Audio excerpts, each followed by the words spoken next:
I think we have time for questions and discussion.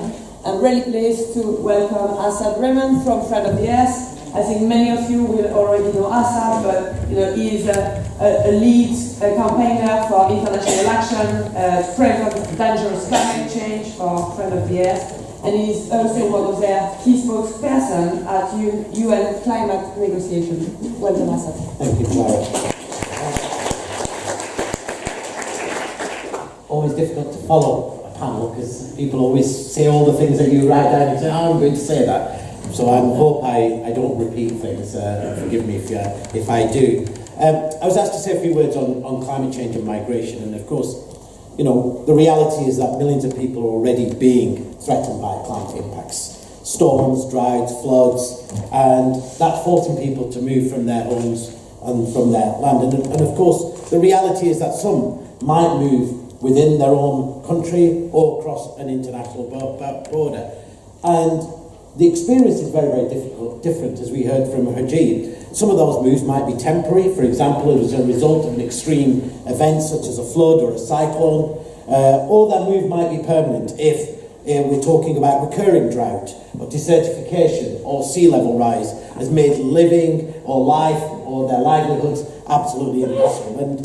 And of course, we all recognise that the impacts that we're seeing around the world, and while it's always great to have climate scientists with us showing us the reality of the climate impacts, you actually don't need to be a climate scientist these days to know that there's something horribly going wrong around the world. And we can see that, we witness that now on our television screens. And just in the last 6 years, 140 million people have been forced to move because of climate-related disasters. And now climate change is driving both long-term environmental damage and sudden catastrophes around the world, and it presents a unique threat to human security.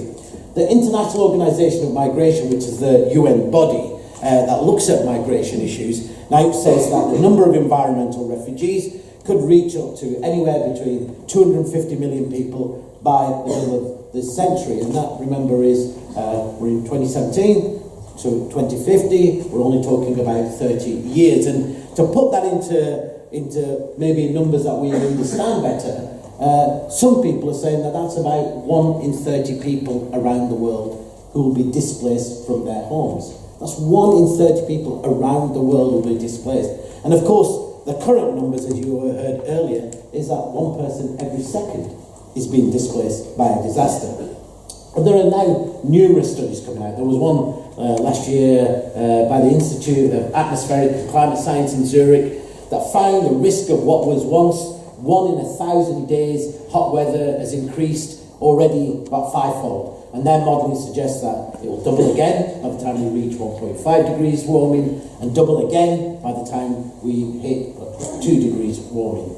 And the probability, of course, of even more extreme events increases even faster and faster as we cross tipping points.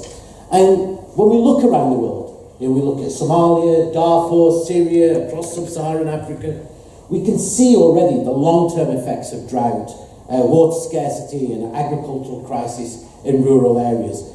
Means that now those areas are unable to sustain their people. They're driving hundreds of thousands of people into cities and across borders. They're exacerbating ongoing violence and conflicts that already devastate many of these nations. Currently, in the current drought that's taking place in the Sahel in sub-Saharan Africa, it's estimated that 23 million people have been impacted by that one single drought, and 3.5 million people have been displaced from their homes.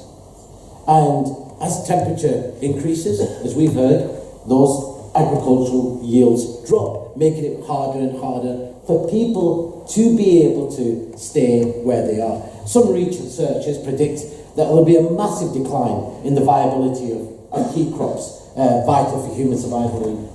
Again, you saw that in one of the slides there. Just the extra, again, sometimes in climate work, people always go like, 1.5, 1 degree, 1.5, 2. Doesn't sound very much, does it? And as we've seen, it masks the reality that those climate impacts, the temperature difference, of course, is not uniform. It masks huge variations.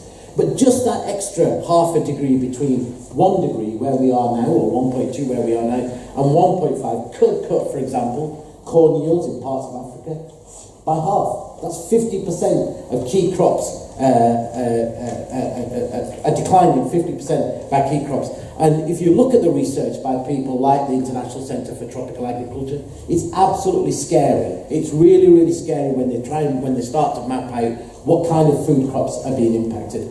Whilst in Asia, which is home to nearly 60% of the world's population, that's about 4 billion people, including 7 of the 10 most populated countries, there is now increasing evidence, and Hajit's touched on it, about climate change fueling displacement of people, and that's from sea level rises, higher temperatures, disruption of water cycles, and of course severe storms. And one of the extreme weather events, already attributed to global climate change, which I'm sure many of us remember, because it brought that message home, and the image of climate impact home in a way I think campaigning and reports never did, was of course Typhoon Haiyan, which one typhoon in the Philippines killed over 6,000 people, destroyed millions of jobs in farming and fishing industries, and displaced 2 million people. And an interesting fact about those 2 million people who were displaced, that only 1% of homes of those people who had their homes been destroyed had been rebuilt. And that's part of the displacement that you see of internally displaced people. And in the country where I'm originally from, in Pakistan, we had a flood in 2012 which inundated 1/5 of the country and affected 20 million people. And this is a country where 4 in 10 people are what they would call, they estimate are basically facing multifaceted poverty. So they are facing poverty at many, many different levels, where just one shock pushes people from being barely able to survive into not being able to survive. And this is also a country, just last year with Pakistan and India, where we saw a heat wave which hit record-breaking temperatures of 53 degrees centigrade. And that's literally at the upper end of what a human being can tolerate in the open.